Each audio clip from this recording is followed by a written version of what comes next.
Il existe quelques méthodes pour copier un tableau Excel dans Word avec liaison de données, c'est-à-dire que si on fait un changement dans Excel, il va s'appliquer également dans Word. Ici, on va en voir une qui est peut-être la plus intéressante et très facile à comprendre. On commence de la même façon que quand on fait un copier-coller ordinaire. On s'en va à la source où se trouve le fichier à copier.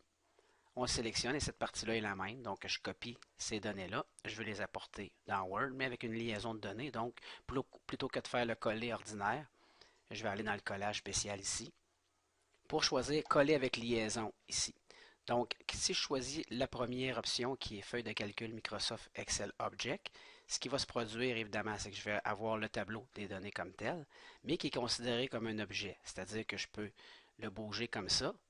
Je pourrais faire des changements au niveau de la taille, au niveau de l'alignement, des trucs comme ça. La seule chose, c'est que je ne suis pas capable de modifier mes données à l'intérieur ici. Il est vraiment considéré comme un objet externe. Donc, pour aller faire un changement à l'intérieur, je double-clique sur mon tableau et je reviens à ce moment-ci dans Excel. Et là, si je fais un changement, comme par exemple, si je mets 50 000 ici en janvier pour la ville d'Amos, ben mon changement va être automatiquement mis à jour dans mon tableau Word. Donc, la liaison de données me permet de toujours être à jour. C'est le même principe que si j'enregistre mon document et que je le ferme plus tard. Si après ça, en cours de route, là, j'ai des changements à faire dans mon tableau Excel, mettons que je mets 25 000 ici, à quelques endroits, puis ce qui va se produire, c'est que mon fichier Word, étant donné qu'il était fermé, au moment où je vais le réouvrir, je vais avoir une question qui va m'être posée parce qu'il va y avoir eu des changements dans le document source. Donc, le message est le suivant.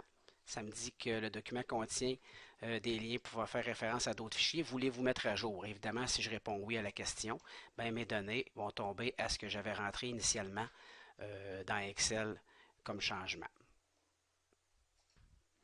Pour copier un tableau ou un graphique d'Excel vers Word, sans avoir de liaison de données, c'est-à-dire que si je fais des changements dans Excel, il n'y a rien qui se passe dans Word, c'est tout simplement le copier-coller ordinaire. Donc, je sélectionne mon tableau, je sélectionne copier ici, je m'en vais à ma destination, c'est-à-dire dans Word, et je fais tout simplement coller. À ce moment-là, le tableau est dans Word comme si vraiment je l'aurais construit directement dans l'application Word. C'est-à-dire que je peux changer, je peux agrandir, diminuer la taille des colonnes.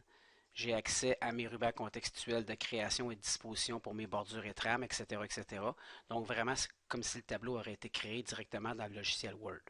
Le problème avec ça, c'est que si je viens changer mes données, par exemple que je mets janvier 50 000, le changement que je fais ici ne sera pas fait dans Word.